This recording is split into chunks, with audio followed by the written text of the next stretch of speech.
sing urip di luar batas negara Ngastina kok entuk hukum pernata negara Ngastina kuwi aku tak takon.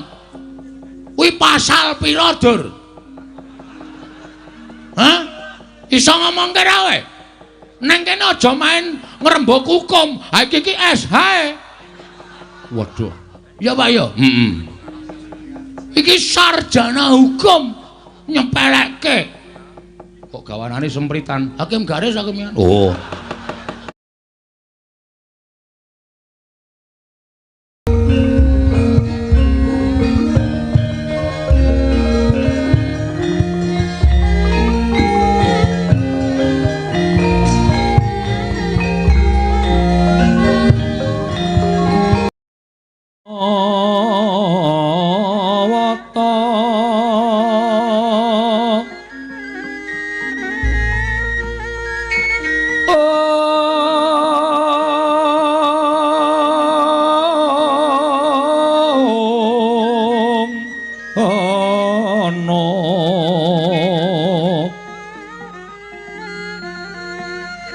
Prabanyo kang so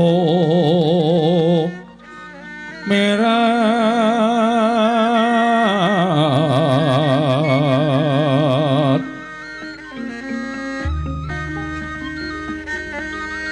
kenyaring tejo lelewaran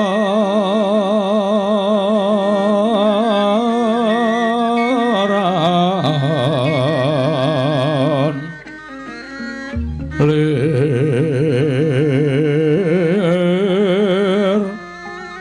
ki lat sisiring tadet om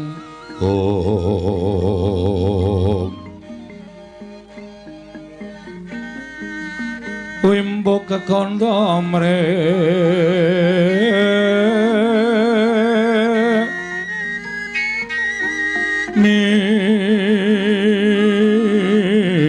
ingin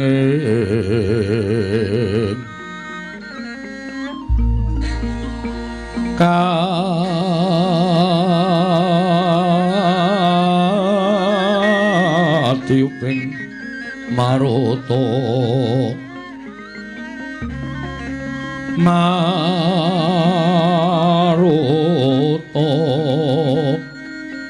mando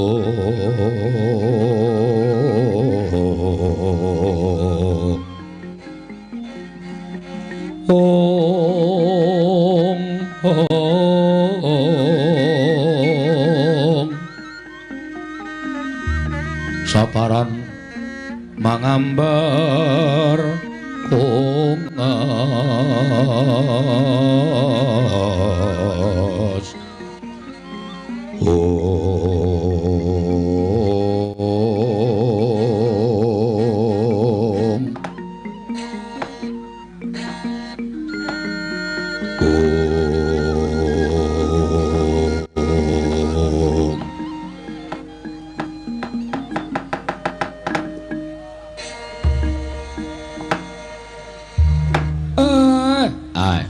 blegegek sadulita mel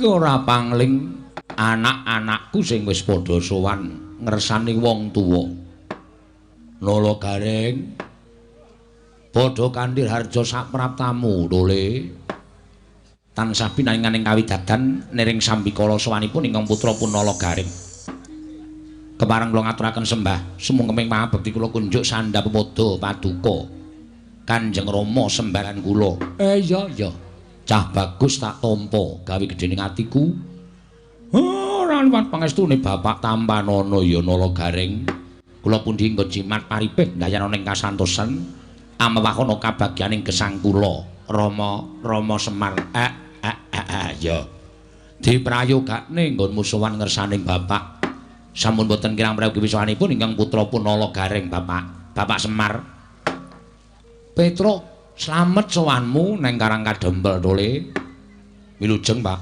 bekti kula kunjuk ngersanipun Bapak kula ngaturaken sembah pangabekti kula kunjuk nggih Pak iya tak tampa anakku panenggak Petruk kantong bolong ora liwat pangestuku tampan ana tole. Kula pun dinggo jimat paripe dayan ning kasantosan. Diprayogakne anggonmu sowan ngersaning bapak. Sampun boten kirang prayogi, Pak. Anggen kula ngabiyantura ngersanipun Bapak Semar, sesembahan kula inggih tiyang sepuh kula. Bagong anakku ragil sing bagus dhewe. Padha kanthir harja sak praptamu Bagong. Pangestune Semar wilujeng. Bekti kula katur nggih Bapak Semar. Iya. Tak tampa cah bagus pangestune Bapak Tampanana. Kula pun dinggo jimat paripe ndayana ning kasantosan. Diprayogakno anggonmu lungguh. Sampun boten kirang prayogi, Bapak. Anggen kula ngabiyantura ngersanipun Bapak Semar wonten ing Karangkadempel, Bapak Semar. Iya. Mestine do kaget. Ora kaya adat sabene anak-anakku tak lumpukke ana ing Karangkadempel. Ndadosaken kejut raos sing manah kula. Sajake badhe wonten wigatos ing badhe dipun ngendikaken Bapak ingkang tinampi dhateng sanggihanipun para putra menawi kepak-kepak kawarang-wadaring kathah. Rasa aneh-aneh to reng kuwi. Iki kaya sok sowan ning kraton wae ya tata kramane ya Tru. Kepareng lambabarna ingkang sejati kula nedya nglungaken jangga nilingaken Karna. Mastuti sabda panjenenganipun Bapak Semar Badranaya. Semantun iki kula nyadong dawuh Pak, enten rembag napa? Nek dipun parengaken Petruk nyadong dawuh, upami wonten ribet mangke sak gaduk-gadukipun Petruk saged ngudari ribet penggalipun Bapak. Enten napa, Pak? Menawi Bapak kepengin gadhekaken sertifikat umpaminipun Bagong ya omongane. Kula sagung lantaraken, Pak. Kula gadah channel ingkang bunganipun namung sekedhik. Nanging menawi mboten menika ing dados wigatosipun mata-mata sambapipun Bapak ngempalaken para putra kepareng hambabarana ingkang sejati kula nedya nganglungaken jangga nilingaken Karna. Mastuti sabda panjenenganipun Bapak Semar Badranaya. Sepisan nggonku nglumpukke karo anak-anak ki sejatine ming pancen kepara nyata aku duwe niat, duwe gegayuhan. Ngelingi yen aku ki dadi kami tuwaning padukuhan Karangkadempel. Mongko umurku ki wis tuwa. Aku ki wis ora iso diitung umure Semar kuwi pira. Lehku dadi duka ana ing Karangkadempel kuwi wis pirang-pirang periode. Nganti saiki tak tawakke ana ing Karangkadempel ora ana sing sagung ganti kalawan aku. Mula tekan dina iki masyarakat isih percaya marang Semar Badranaya. Nggih, menika mujudaken satunggiling kanugrahan lho, Pak. Mboten wonten ingkang wantun ganti dhateng Bapak menika teges Bapak menika mboten tergantikan. Utawi Bapak menika anggenipun ngesui para kawula menika lair batin lan tinresnanan dening para kawula sak padukuhan Karangkadempel. Nggih. Terus kersane Bapak, gandeng dina iki aku kepilih meneh. 2019 tekan 2024. Mula aku duwe niat kepengin gawe majuning desa Karangkadempel. Sing dikersake Bapak majuning desa Karangkadempel. Kene rada nyaket sik lit padha lungguh. Aja sepaneng, aja saklek. Iki ming rembukane wong tuwa karo anak. Aja nganti ana rasa sangga runggi sing kepenak, sing semeleh dhisik atine. Mengko ndak malah duna dungkap ngono bakal nampa apa sing dikendikake karo bapakmu Semar, Nala Gareng Petruk lan kowe Bagong. Handrah ingkang pusrita rum.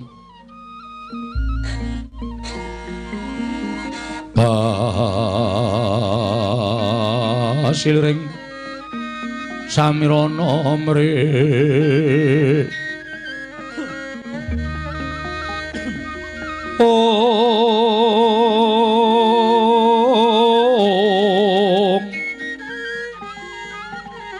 Sekar gadung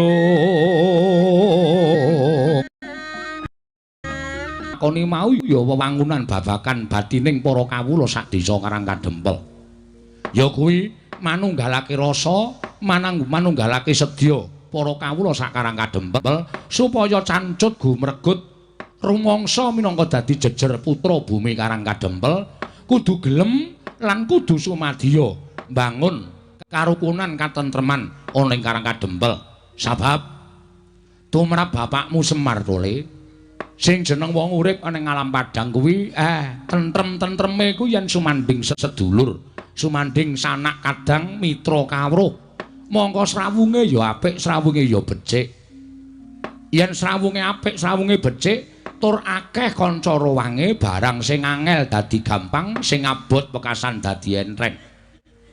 Ning kosok baline arep numpuk brana picis, numpuk bondo nganti sak gunung sak umpamane, nek ora tepung karo sanak kadang mitra kawruh tangga teparu, uripe ora bakal kepenak. Pesasat jagat iki sepi sepen ora eneng menungso. Nggih. Mula srana wewangunan ingkang bakal tak wujudake mau ya kuwi wewangunan batining para kawula. Ingkang ora ngerti dadi ngerti, ingkang ora tepung dadi tepung, wekasan wong sak Karang Kadempel padha rukun. Pamrihku apa? Apa-apa kuwi ginayuh saka ingkang cilik. Ora ana adaan tumuli dadi gedhe, merga yen tumuli dadi dhuwur utawa dadi gedhe kuwi gampang nggone mbledhos, yen tumuli dadi dhuwur kuwi gampang nggone bakal tiba utawa rubuh. Mula dasare kudu kuat, dasare kudu sentosa. Yen arep iso dhuwur ya kudu alon-alon nggone munggah saka ngisor tekan dhuwur, kudu setapak, kudu sak jangkah. Ditambahi sak jangkah meneh wekasan tekan dhuwur. Yen arep tumuli dadi gedhe ya saka cilik saya gedhe lan tumuli dadi gedhe. Kanthi cara mangkono kabeh bakal awet. Kaya tentrem ingkang bakal tak wujudake ana ing Karang Kadempel. Tentreming desa Karang Kadempel tumular ana ing desa sijine. Tumular dadi desa sijine, tumular menang menyang desa sijine, mengko dadi sak kecamatan. Sak kecamatan dadi tentrem, 2 kecamatan, 3 kecamatan gedene dadi kabupaten. Nggih. Yen sak kabupaten bisa tentrem, wekasan tentrem mengko bakal sinandhang dening Praja Ngamarta. Negara ingkang adil, makmur, warata, tias bagya mulya. Napa sing dingendikake bapak menika kula mathuk, kula cocok. Lajeng kersanipun bapak nimbali dhateng putra-putra, kersanipun bapak nimbali dhateng anak-anak. Nek ngendikane bapak niku wis cocok. Kula nggih mathuk. Terus saniki anak-anak kadhawan menapa? Kula mboten badhe selak bebasanipun kadhawan minggah arga mlebet wonten ing segonten, kula mboten badhe selak. Bebasanipun kula kadhawan mlampah ingkang tebih, kula mboten badhe selak. Kaya apa, Gong? Kaya apa bebasane? Bebasan guru kencing berdiri, murid kencing berlari, kuwi ora pas. Kaya aku mau lho imbane mau lho. Kadhawan beto barang ngawrat. Sendika tentu kula becake, Pak.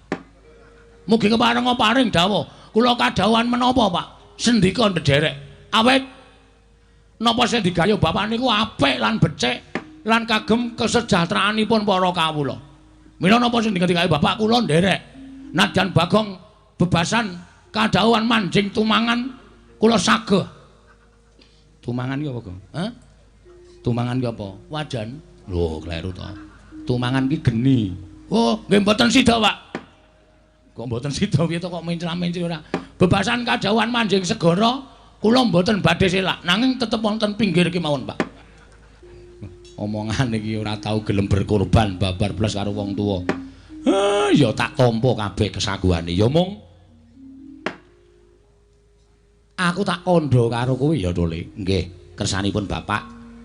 Jebul nggonku bakal duwe gegayuhan bangun desa iki entuk kawigatening para dewa. Ketitik bapakmu entuk sasmita.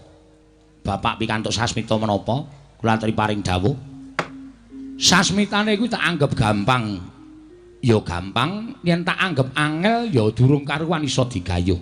Sebabe napa, Pak? Sebabe dewa paring sasmita karo Semar.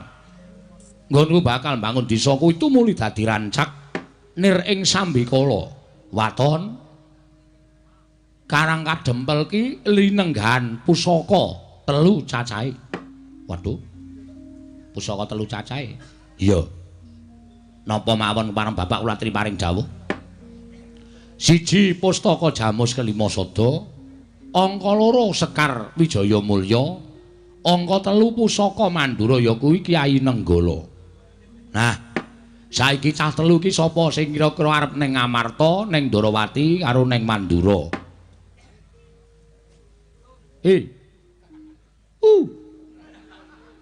Piye kok do meneng wae iki? Ana ndi reng kowe reng? Aku ya paling ora Ngamarta lah. Ndara Puntadewa ki piyaine Lembah Manah Handap Asor, lila lair batin, aku nyuwun pustaka James Klima Sada sediane bapak. Tak aturake mesti sinuwun Puntadewa paring dawuh. Nala garing pusaka pustaka James Klima Sada tampanana. Langtuk gawe bali. Aku Ndarawati terus kowe karo Ndara Kresna ora rada akrab to? Heeh. Matur apa anane? Ndara Kresna kuwi ya piyaine ngerti karo labuhane bapak. Mesti diparingke Nyong Petruk Sekar Wijaya Mulya gawanen aturna bapakmu. Mulya rada mayar. Sing ning Mandura, ha iki kira rada akrab karo Ndara Baladewa. Akrab dengkulmu kowe. Kerep gelut ya aku. Ya saora-orane sekali iki kowe ngisori Ndara Baladewa, Gong. Aja piye? Aku tak ning negara Ngamarta garing nang Mandura. Mergane aku iki wonge getapan to, Tru. Aku nek digetak wong iki emosiku tidak terkontrol. Oh, nek Ndara Baladewa kok sinuwun kula nyuwun Kyai Nenggala badhe dipun betahaken bapakne Semar. Kepiye? Berdagang jangan berdagang. Berdagang ora tata kok berdagang jangan berdagang. Berdagang ora tata panemane jajalan Bagong kerek gedibal 17. Semar arep nyilih Nenggala iki dapure bapakmu kaya ngapa? Aku sing ora iso kuat ngampet. Nek aku nganti emosi, geger ning Mandura. Monggo Baladewa iki bolak-balik kalah karo aku. Wah, apa? Kono pas kertune elek kok. Oh. Perang kok tekan kowe ora. Heeh. Nek nganti engko aku gelut duel. Duel. Piye? Malah geger. Semar ora iso mbangun kayangan, malah aku nyirnake Nalendra. Waduh. Sing arep sirnake sapa? Prabu Baladewa. Aku nggawa Nenggala. Piye carane supaya ngrebut Nenggala? Wis iki disaguhi wae. Garing ning Ngamarta aku ning Ndarawati kowe ning Mandura. Wis ngono kuwi rampung kok ndak malah kedawa-dawa lelakone. Perkara kowe engko cara njaluk piye nek sinuwun Mandura kira-kira ora ngeparengake nesu. Kowe ora ndek keprigelan nyolong to, Gong. Kowe kok ngerti? Ngerti wae. Aku iki ming meneng tangga Temaru ki nek kelangan mesti dituduh kowe kok. Ning aku ki ming meneng mergo kowe adikku. Berarti wis kondang wis. Bajigur iki. Oh dadi kondang ya. Aku iki nyolong tangga dhewe ya tok colong kok. Ming TV, ming TV. Salahe aku nek nang omah ndek TV kok ana dok bengok-bengok gayone ra jamak. Nek arep melu nonton ditutup cendelane sak babah omahe. Ha wong ming nyolong kok tanggane tunggal tembok kuwi lho. Lho ning kan goleki rak langsung kecekel. Oh kowe iki ngayal senengane ora. Wis ning Mandura. Siap. Wani to? Wani. Bala-bala disuwun nenggalane. Bagong ning tak jaluk ya Bagong. Cile. Cele piye? Piye? Goblok. Tak jaluk aja gawe geger. Hah? Aja gawe geger. Ya ora janji, Pak. Mergo kowe ngerti to, aku ki wonge gampang nesu. Nek Ndara Baladewa engko alus, Bagong Nenggala tampanana. Pancen Semar gedhe. Lelabuhan itu Baladewa. Mula tampanana. Ah kuwi ketoke penak. Mesti tak tampani tur selesai dengan perdamaian. Ananging nek nganti Baladewa nggetak aku ki ora wong ora tau tahan digetak wong. Istilahnya aku ora tau mambu ditantang wong, Pak. Nek nganti ana sing nyuwara elek karo aku, wah kriwikan dadi grojokan, geguyon dadi tangisan. Mandura mesti bumi angus. Sumbarmu iki lho. Kowe nek omong kaya ya kaya tenan-tenan. Kowe iki mung ijen arep bumi angus Mandura. Oh iki asli ora sembrono aku nek kene iki ora dililani, Pak. Waton Nenggala tekan kene caramu piye aku manut. Sakaremu. Asli tenan. Lahir batin? Lahir batin. Ya, wis. Oke, pokoke aku mangkat. Nek kabeh katulis padha sarujuk, aku njaluk ndang do dilakoni. Ya. Sowana ning Ngamarta Ndarawati lan Mandura, bapak perlu pusaka 3 kuwi. Nek kowe iso ngaturake pancen anak sing bekti karo wong tuwa lan iso mujudake gegayuhane wong tuwa. Ning yen nganti kowe ora iso nggawa pusaka 3, anakku 3, aku ora sudi ngaku anak karo kowe. Gunane apa aku ngingu terwelu jerapah karo barongan. Ora kena dijagake. Endi kongkon durung sida iki wis ngunekke terwelu ya. Ha iya, engko iya dikongkon durung sida wis ngunekke jerapah. Kowe apik, aku barongan e. Ngerti tak kletak ndase Semar e. Gong-gong karo bapak kok kaya ngono to. Ha ning ngunekke wong sampenake dhewe ora. Bapakmu iki sing ngukir jiwa ragamu. Ora ana bapakmu kowe ora lahir ning jagat. Mulai yo do menyang. Yo, ayo dadi wong tuwa iki kemenangane ngono kuwi ya, Truk. Wong tuwa deleh ember ning ngarep lawang kesandung dhewe yo. Sapa deleh emberi? Monggo sing deleh dheke dhewe. Pokoke wong tuwa ora tau salah, Truk. Nek sing delehke wong liya sampar bapakne, deleh ember tenangan. Pokoke ora kebeneran terus bocah iki. Ya wis pokoke kudu manut. Sok kowe nek karo anakmu yo ngono kuwi roda berputar. Bapak karo kowe sia-sia. Sok kowe anakmu ya iso nyeneni ngono sak penakmu dhewe. Ah ora, anakku tak sayang, anakku cerdas kabeh. Nek nganti tak dukani kok anakku goblok kaya bapakne. Ya aja mulane aja. Men pinter, men tumangkar budine. Ngono. Lehmu arep mangkat sok kapan? Saene dinten menika kula bidal. Dinten menika kula bidal, Pak. Kula rada kengsel, Pak. Kengsel piye? Niki nggon kula sekonten genduren patanggon. Mula-mula tak mangkat genduren sing mengko pun rampung gendurenan kula tak mangkat teng Mandura. Sinambi sangu ngiseni weteng mengko nek ngamuk ndak. Wong ngamuk niku nek ngelih ora iso gayeng pengamuke. Ya sakarepmu. Ngamuk kok ngelih ki ora fokus. Sing diamuk rugi engko. Iya sakarepmu Bagong. Sidhem jroning pasewakan Wadya Agung tanpa sabawa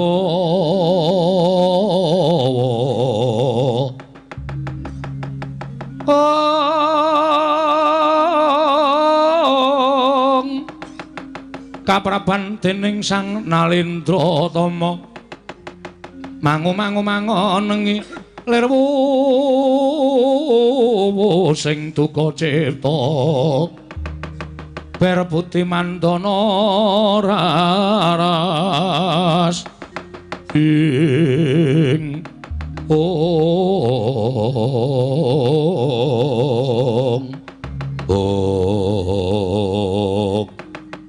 sidemataning padukan Karang Kadempel nalika semanten gumarenggeng pangandikanipun Lurah Semar tinampi ingkang putra ketiga Kelurahan Ologaring Petruk sumawana Kelurah Bagong dadasakuling mangke kasaru geder njaba sami alok yen ana priagung kepareng rawuh wonten ing padukan Karang Kadempel wonten minggah madaning pendhaping padukuran kanthi ngalongok madaning padukuran nenggih Raden Wisanggeni Bambang Antasena Raden Gatotkaca Raden Hanantaraja datan kantun Raden Abimanyu dumrajak tanpa larapan karya cingak kang samya mulat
Sinongwati jagat kinari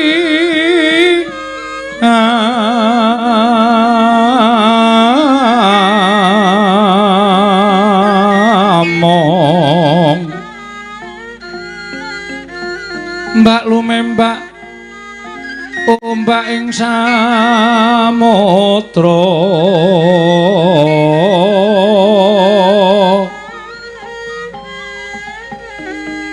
ae ana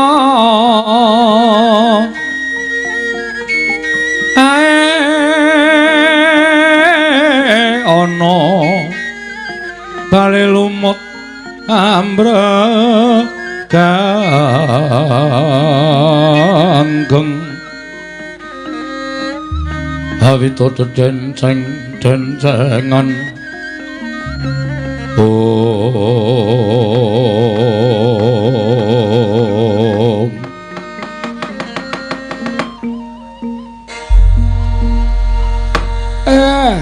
blegegek ugek sadulita mel pitike jago ora padha tarung prenjake ora padha ganter-ganter lah kok iki karang kadempel malah kerawuhan lancur-lancur Pandhawa putra-putra Pandhawa Nalagareng waduh Ndara Wisanggeni Ndara Antasena Ndara Gatotkaca Ndara Antarja Ndara Abimanyu rawuh nang karang kadempel. Wah, jan seneng ya reng delok cah nom-nom gagah-gagah ngono kuwi. Wah, ya membanggakan. Glulgong pepunden-pepunden lancur-lancur Pandhawa do rawuh. Arep ngapa ya, Tru? Ambo. Engko gek gawe kisra. Ora.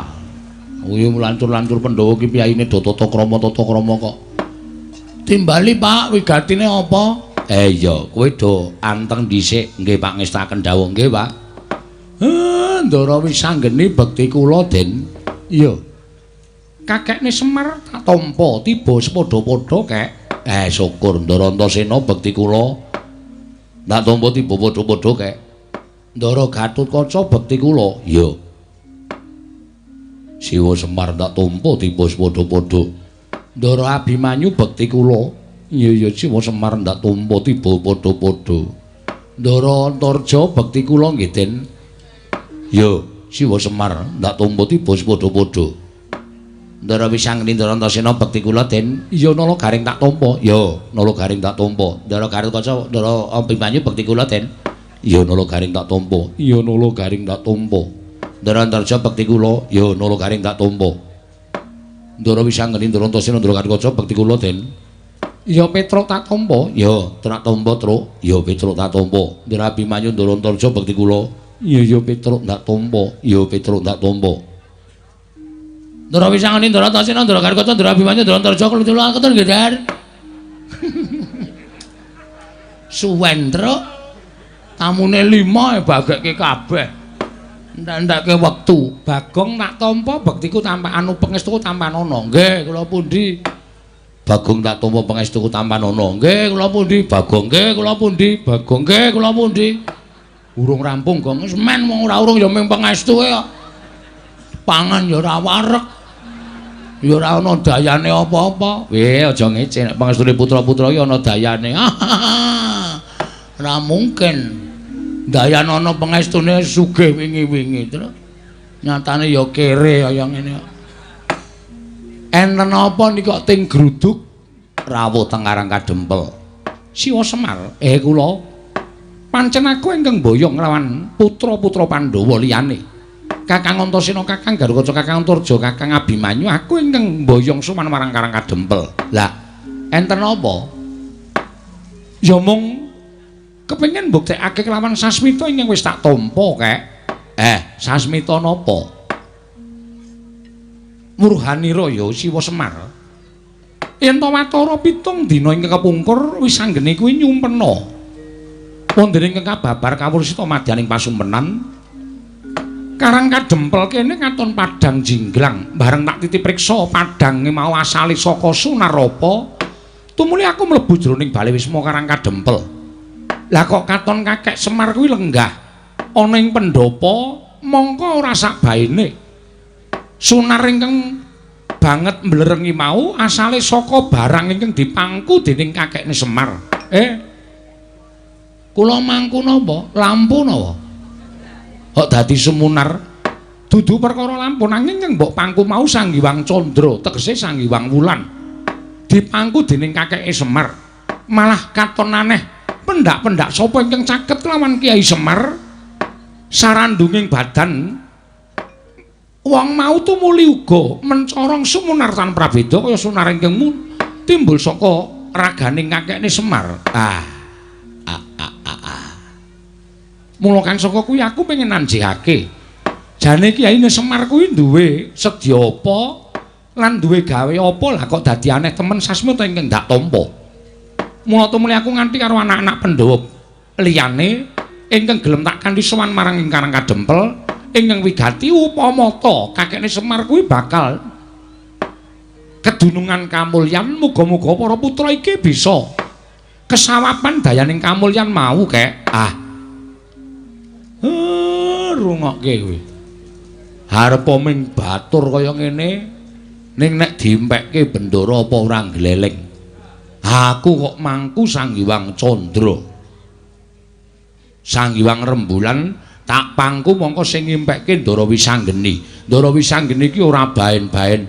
Mula iki mbiyen diwejut disebut wiji sejati merga tukule dadi wong sing wasis waskitheng esti pinter tur digdaya. Ya iki sing iso dibanggake ya Ndara Wisanggeni iki. Waduh. Terus wis krungu aku. Bapak mangku Sang Hyang Rembulan. Gong, Bapak mangku Sang Hyang Rembulan. Arep mati wae. Cangkemmu ki elek terus to karo bapak. Kok arep mati piye? Sing jeneng wong arep mati ki nek ngimpi dadi manten. Ngono. Miwi dadi manten kuwi jarine wong tuwa, jarine percaya kena ora ya kena. Kuwi sing diimpekke kuwi bakale mati. Nek ngimpi lara bakale waras. Nek diimpekke mati dawa umure, ngono kuwi diwolak-walik. Nek ngimpi banjir, omahe ketaman banjir, kuwi bakal kena cilaka. Nek ngimpi omahe kobong, kuwi bakal kerejeken. Nek ngimpi omahe ewuh, kuwi bakal kelangan. Lho. Ana sing ngandhake nek arep kelangan ki ngimpi nek untune pothol, kuwi sedulure bakal ana sing ora ana. Ning ya kaya ngono kuwi gumantung karo kowe, percaya apa ora. Ora percaya ya ora apa-apa, percaya ya apik-apik wae. Wis ngono kuwi. Terus nek Semar mangku Sang Hyang Rembulan iki artine apa coba tak takon. Ayo manut bapak, wong bapak sing diempekke kok. Apa Semar iso ngartekke apa? Ayo mesine iso. Ha coba aku tak krungu. Werdine apa, Mir? Kok werdine apa Mir ora? Impen ki ana 3 lho. Ditakokke sik karo Ndara Wisanggeni, ya kuwi Titiyani Gandayani karo Puspa Tajem utawa Kacitra Kasudarsana Kadaradase. Impene jam pira? Ndara Wisanggeni. Ngimpiku wiwit tabuh loro, mongko aku isih melek. Tengah wengi aku isih melek.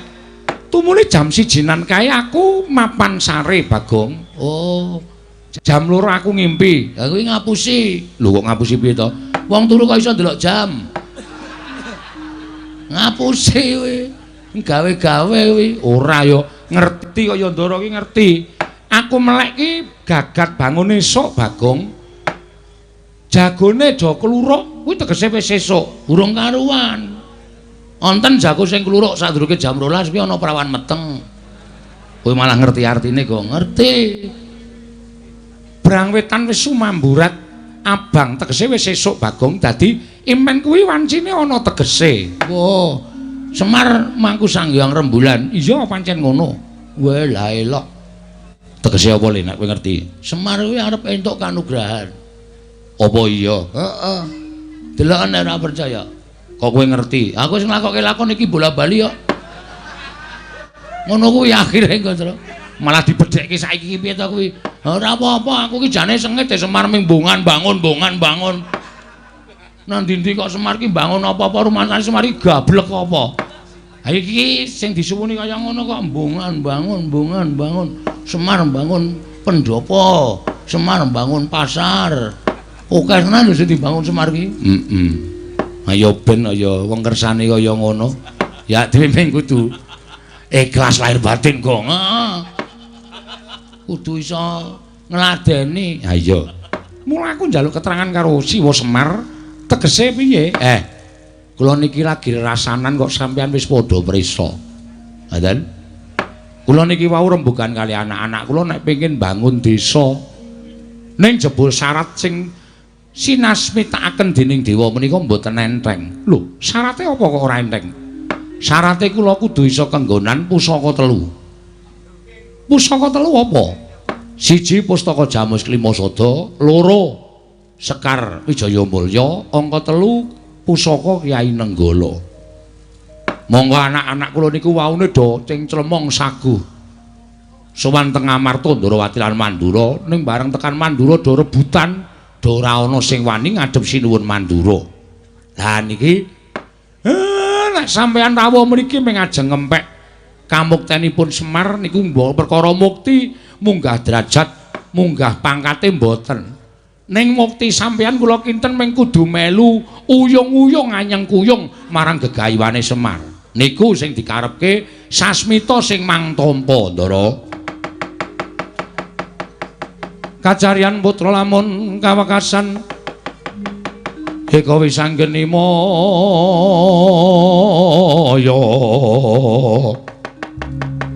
wis anggeni maya Wisnu Pradena ing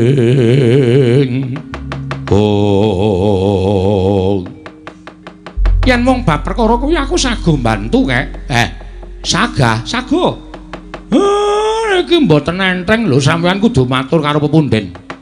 Aku karo Kakang Antasena yang bakal sowan marang Praja Ndarawati. Matur karo Siwa Ndarawati bakal nyuwun ngampil Sekar Wijaya Kesuma. Yo, aku sing karo adikku Sang Risang ning Ndarawati, Mar. Mengke nek kengwa mboten maringake nek wakku Ndarawati ora maringake disuwun ngampil karo kakekne Semar, tak kira tak anggap Siwa Ndarawati kuwi ora ngerti labuhane kakekne Semar. Mula wis dadi ceping tikat nek nganti ora maringake rawe rantas malang-malang bakal tak putung. Sampeyan mangke adu arep kali Ndara Sencaki, aku ora wedi karo mak cilik garba ruji.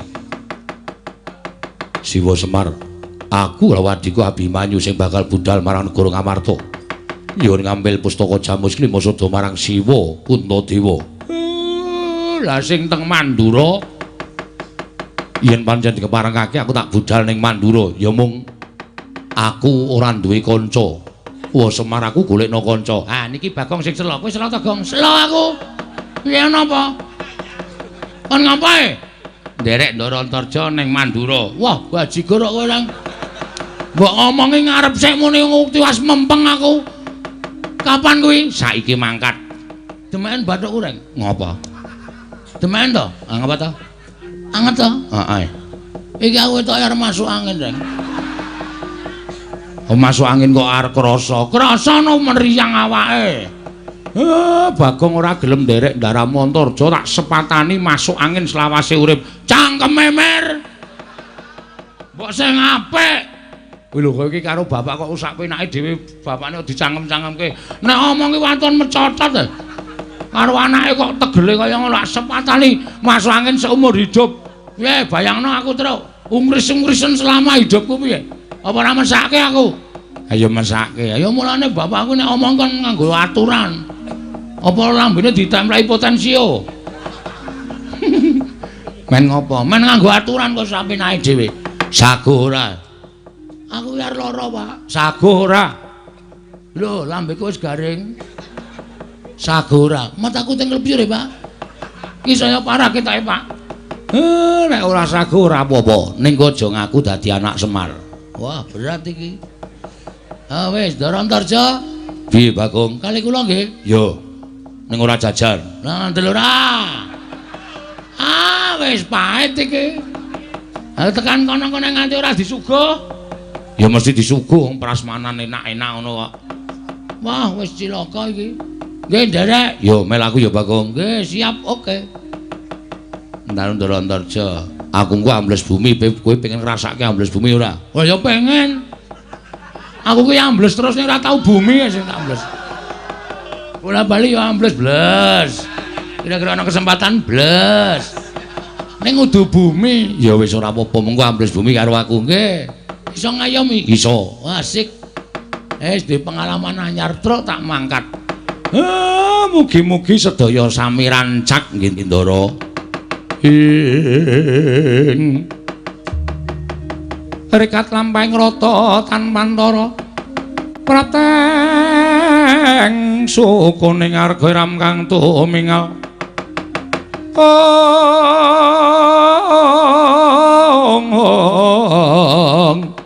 iram kang tumingal dendeng saengga praja dereng ngantos jemangkas sangganing para putra dumrajak tanpa larapan rawuhing Begawan Durna nalika semanten karya kagiat kang samya mulat nenggih ki lurah Garing Petruk Sawara Bagong.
Menika mboten pangling Begawan Durna ingkang rawuh sami wilujeng Mremban.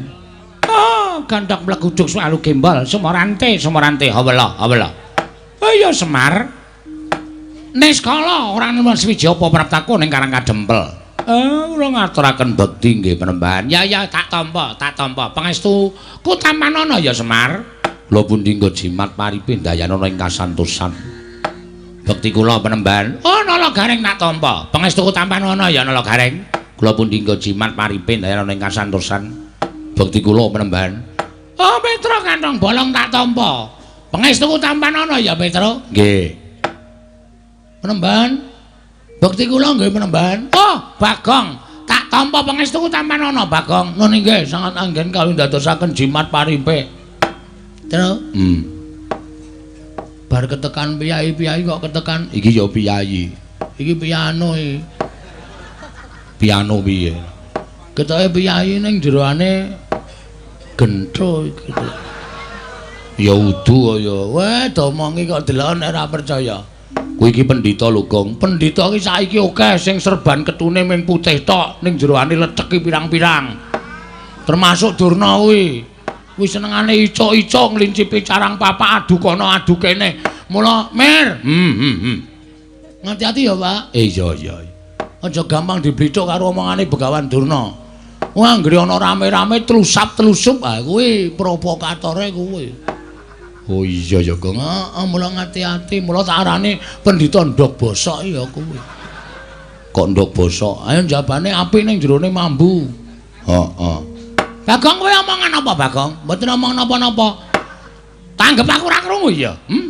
Aja salah tampa. Tekaku ning papan kene ora bakal gawe geger. Tekanku ning papan kene ora bakal aku duwe penjaluk apa-apa. Ning aku minangka dadi dutaning anak Prabu Duryudana supaya sowan ning Karangkadempel, sowan bapakmu Semar. Enten apa? Kok aneh. Sinuwun Ngastina menika Nalindra Gung Binathara. Kok utusan panjenengan mung rawuh enten Pedukuhan Karangkadempel. Niku rak jeneng aneh. Nek lumrahe nek duwe sedya mung kantun nimbali kula sowan. Wong kula menika namung derajate ngaceplik. Kula menika namung batur. Ning kula menika tansah ngestu padha dhateng pernatan hukum negari Ngastina. Ya, Semar ning kanggo jaga marang sakabehe ingkang diutus Begawan Durna sowan marang ngersaning Semar Badranaya. Matur suwun penemban. Wigatosipun. Nah, iki ngene ya Semar. Nalika semono aku tinimbalan dening anak Prabu Duryudana.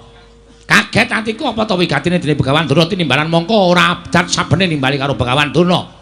Tumuli anak Prabu Duryudana paring dawuh karo Begawan Durna. Bapa penemban, mboten kanyono-nyono kula menika nyumpena bilih Semar Badranaya abdi ngamarta menika mawa cahya badanipun. Tumunten kula nampi siwisik saking ngersaning Bathara. Bilih sinten ingkang saged kelenggan Semar negarinipun mboten kitang namung sak uruping damar, sak umuring jagung, negari menika badhe anjayeng bawana kuncara dumugi wonten pundi papan. Tumuli dawuh karo aku, mila Bapak Durna kula aturi sowan dhateng Karangkadempel. Semar katimbalana sowan wonten negari Ngastina. Menawi Semar mboten purun, kadangku Semar betah menapa? Menapa betah derajat pangkat? Menapa Semar betah bondo donya? Kula aturi grobaki negari Ngastina mboten badhe kula awel. Waton Semar sagah rawuh wonten ing negari Ngastina. Ngono kuwi ngendikane anak Prabu Duryudana.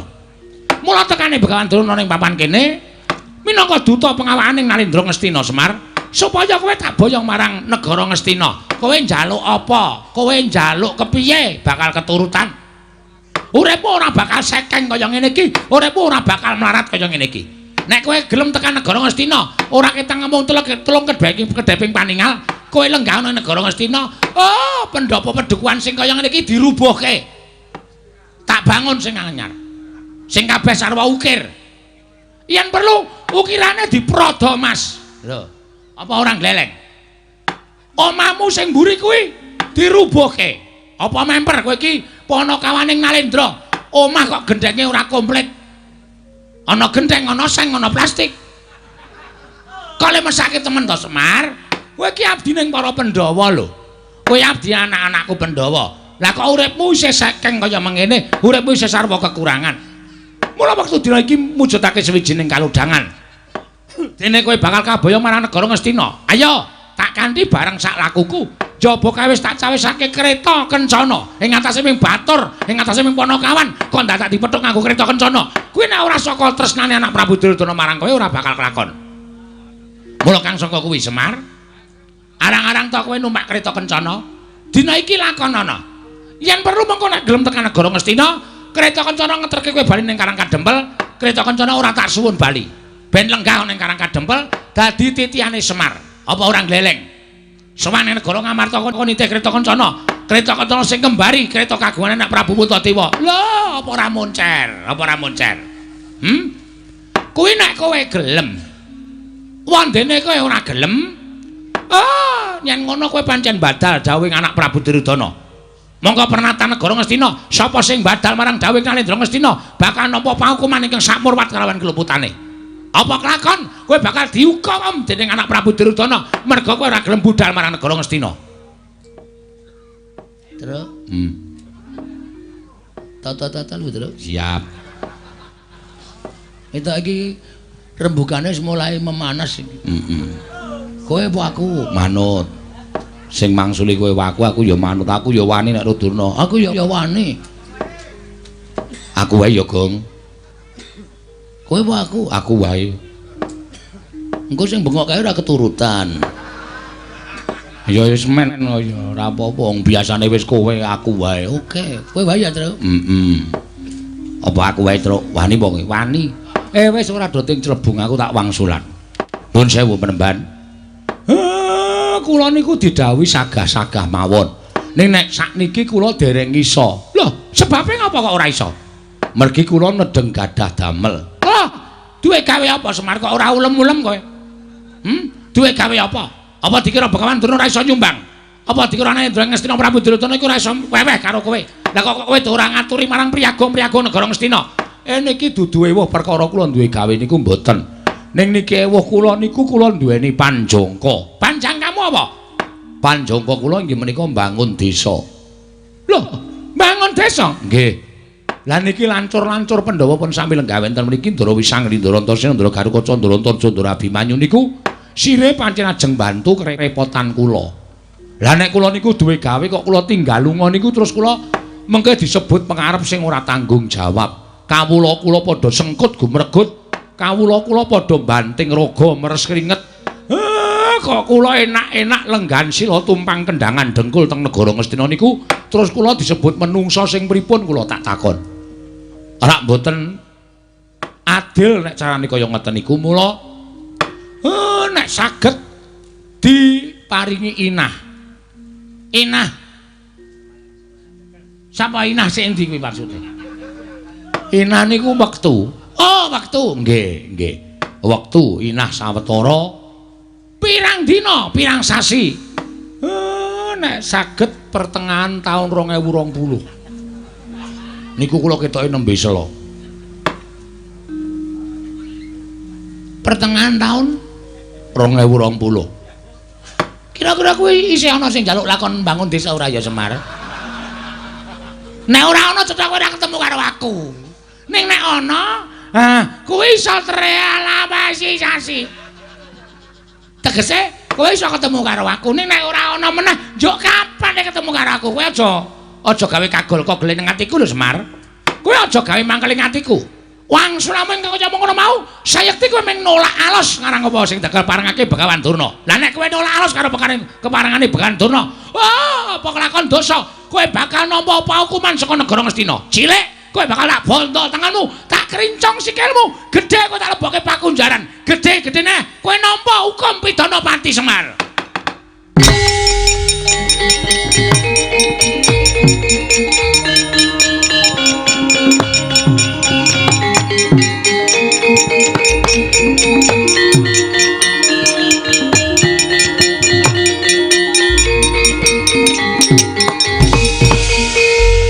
Amengar nesuhe kok cucul sarung to. Kathokan trening nek nggo ndupak rai kan iso trampil terus. Ayo jenenge ngono kuwi ra sopan. Maksude sing tok adep iki Begawan Durna. Durna dadak disopani apa? Cangkeme wae ra sopan kok. Dadak disopani.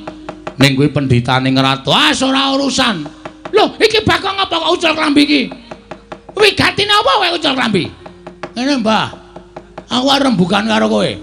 Rembugan perkara apa? Rembugan kata-katamu sing terakhir iki mau. Kowe muni piye mau? Balenono, muni piye? Nek Semar ora gelem tak bayane negara Ngastina, Semar nglanggar pernyataan hukum negara Ngastina. Semar bakal tak rangket, tak bondo, tak krincong sikile gedene Semar tak hukum pati ana negara Ngastina. Ha iki sing terakhir iki aku sing ora seneng. Aku sing ora pati seneng saiki aku tak takon, Karang Kadempel iki kebawa ke perintah negara ngendi? Negara Ngamarta, tegese kuwi di luar batas negara Ngastina. Wong sing urip di luar batas negara Ngastina kok entuk hukum pernyataan negara Ngastina kuwi aku tak takon. Kuwi pasal pira, Dur? Hah? Iso ngomongke ra kowe? Neng kene aja main ngrembug hukum. Ha iki SH. Waduh. Ya Pak ya. Iki sarjana hukum nyempelekke. Kok gawanane sempritan. Hakim garis hakim. Oh. Meng bal-balan. Data sekolah hukum garang. Nek kowe ngrembug perkara hukum ning ngarepe anak-anak Semar, kewirangan kowe, Mbah. Ora sepengkean kowe. Sampeyan ngomong sampeyan nek dhewe niku nganggo nglirik ngiwonengen, nonton ngarep mburi. Suasanane piye? Kowe iki nang ngendi? Mburimu wis apa sing lenggah? Ndara Wisanggeni, Ndara Antasena, Ndara Gatotkaca, Ndara Antarja, Ndara Abimanyu. Kuwi nek muni tak dawuhi, aku nyekel sempritan prik bres remuk sampean. Loh, iki putu-putuku. Antasena kuwi putu anake Werkudara, Gatotkaca anake Werkudara, Antarja anake Werkudara. Werkudara ki muridku, Abimanyu ki anake Janaka. Wisanggeni anake Janaka. Kuwi murid-muridku kabeh. Tegese iki putu-putuku kabeh. Ngene, Mbah. Nek masalah bapakne iki murid sampean terserah. Nek rak putu-putune ora murid sampean. Perlu bukti. Den, apa? Lha Antasena? Nggih. Nek enten wong model ngeten iki apike duduki. Modal ora kowe. Antasena? Nggih, Mbah. Kok omonganmu kaya ngono to, Nger? Aku ming manut karo pernatan Karang Kadempel. Lan aku sowan mrene iki wis masrahke awakku karo kakekne Semar. Nek kakekne Semar paring gawe apa-apa karo aku nyendikani. Loh, kowe ora manut karo Semar? Bagong ki anake Semar. Apa sing didhawuhke Bagong aku nyendikani. Upama kowe iki didhawuhi kon nutuki aku ya gelem wong aku mbahmu. Ora gelem sebab apa? Modar kowe. Ora menang nang kene dur kowe. Arep kowe iki nggawa Kurawa segelar sepapan ning nek wis aku kaya ngene iki wis nganggo kathok trene abang ngene iki. Tak taleni apa jenenge iki? Tampar putih ngene iki ngati-ati, hati pine tanggae tak sikat tok. Nyolong kok dipeng-pengke gong ora. Aku nameng jotosi wong iki ora nganggo mesakake. Lho, nek ngono kowe tembung jotosi kuwi, kowe arep ngantemi karo Begawan Durna. Lho, nek sampean ora nyuwara elek, tangi lamun wong iki nang ndi-ndi nek suarane apik, mesti oke kancane, oke sedulure. Ning gandeng sampean niku nek ndi-ndi suarane elek, ya mestine oke mungsuhe. Wong ora jongjong lho. Awak gemes wis-wis. Anggere kok ngomong ciak dhewe. Diciaki diantel. Oh, ora model kowe. Nganggo kata-kata sing modern ben wong milenial ki ngerti. Ya Mir? Apa Mir kok cungar-cungir? Kowe radus pirang dina. Tonya wae. Mangsane aku iki sedina adus ping 4 e. Pasang ciduk. Kowe lah, kowe gong kowe karo bapak kok wis ben nengke wae. Piye teruske ora? Lho. Saiki ngene, nek pancen kowe dadi pepalange Begawan Durna ngene Begawan Boyo Semar. Sirmu piye? Karepmu piye aku manut? Oke, kasar wani alus wani, Mas. Ora usah ndadakku ki ngomong. Bagong ki wonge piye-piye wani, padangane wani, petengane apa meneh. Kowe ngejawab apa kowe? Aku ngerti kok kowe omongane kendel ki mergo nggawa Kurawa, ha ta? Nek nek kowe ora nggawa Kurawa kowe nang ndi-ndi mung dingklu. Pesen es teh ora wani ndengangak kowe. Mergo kowe jiri asline. Nek nek nggawa Kurawa wah, cangkemmu kaya mercon. Car. Ning ora ana nyatane. Boyongen Semar. Langkai dhisik. Mayate Petruk. Lho, Gong, ora apa-apa. Ora apa-apa dengkulmu kuwi ora. Mangane mayatku ora wong mayite kanca-kanca. Nah itu dengkulmu mlocot to ora. Hah? Langkana batange Bagong. Wah, ora usah lole-lole. Ora urung impren gantil to. Ayo sirmu piye? Nek manyan mani karo Begawan ngono, ora nek kene papane wong neter kateten. Lho, arepmu nanti metu jaba. Ha iki. Iki aku ora seneng iki. Pendhita mulang bab sing elek. Nek wis ijab wis resmi ya metu jero. Ada metu jaba. Kuwi jenenge dosa. Sembah ora omongan. Ayo metu njaba. Ayo, aku yo nek kowe metu njaba, aku yo metu njaba. Ben padha. Oh, ora gelem tak bumi angus sekarang kadempel gane.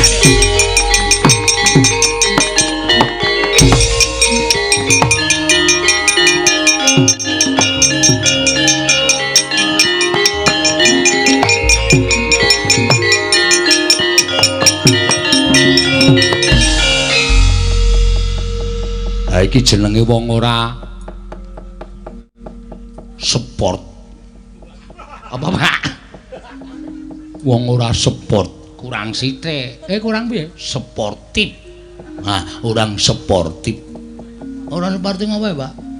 Nantang wong-wonge sing siji wis metu kok kowe tenguk-tenguki ngopo? Aku po? Aku wedi karo Durna. Wae apa mau duadiku wis tak pasah ndase kok. Wong kok uteke kaya ngono iki lho, akal-akale piye lho. Kowe nek seneng nek aku dicundha manik modar. Durna iki ampuh truk, kok nantang. Aku men ketok gleleng nang ngarepe wong semene akeh iki Bagong men ketok nyeri ngono lho. Ora apa-apa Petro, kongkon ning Amarta Petro. Wis sekali-sekali aku iki dadi rol. Waduh. Lah terus nek wis kaya ngono kae piye? Iki dong apa iki? Iki lho. Ndara Antasena, Ndara Gatotkaca, Ndara Antarja iki nek kon perang luwih apik mbangane aku, Pak. Lah terus kowe? Aku MC-ne. Sing ngurutke tata cara sing temandang iki. Wo, lah edan cah Bambung malah goleke gawean karo bendarane. Wong ki nek bentuke kaya gentong ngene iki wis. Nek omong waton jeplak. Kowe ngerti to Kakang jaman nom-nomane awake dhewe senengane nyetel uyon-uyon salone lebokke genthong? Heeh. Ha ya iki kaya ngene iki serone rajamak ning gemrunggung ning ora ana nyatane. Ora tas-tas ning sirah lho ngene. Aku wong tuwa ya digeplaki sak penake dhewe. Arep ngopo? Arep ngopo? Arep tok tantang kaya Durna apa piye? Ora apa-apa kok aku ya men ngomong kok. Ora wani. Akhirnya ndoro wis anggeni luwih nom rawani gong. Wah iki ampuh iki. Iki nek muni Bagong wani karo aku lempoh kowe aku yo gluduk ngono piye. Seneng kowe dadak urunan tukoke kursi roda ayo. Oh iya ya. Iki siji iki loro iki ampuh iki. Karo bapak.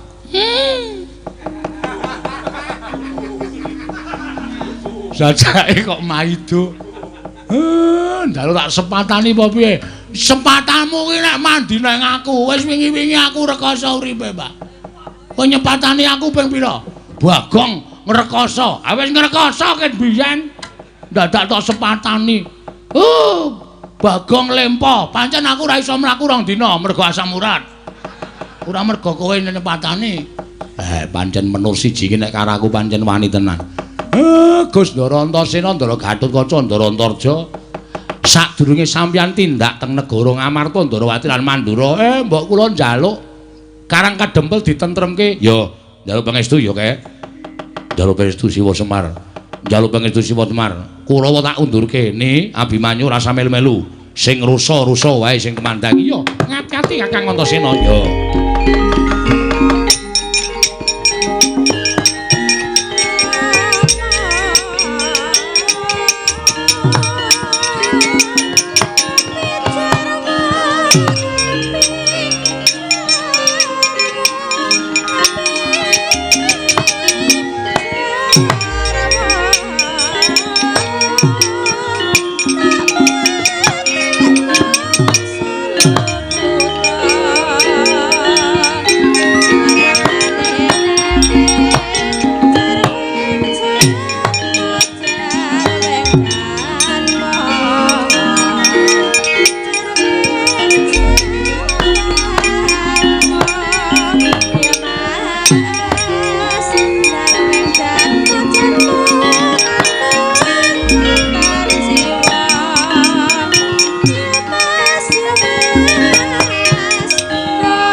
Oke.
Dewi.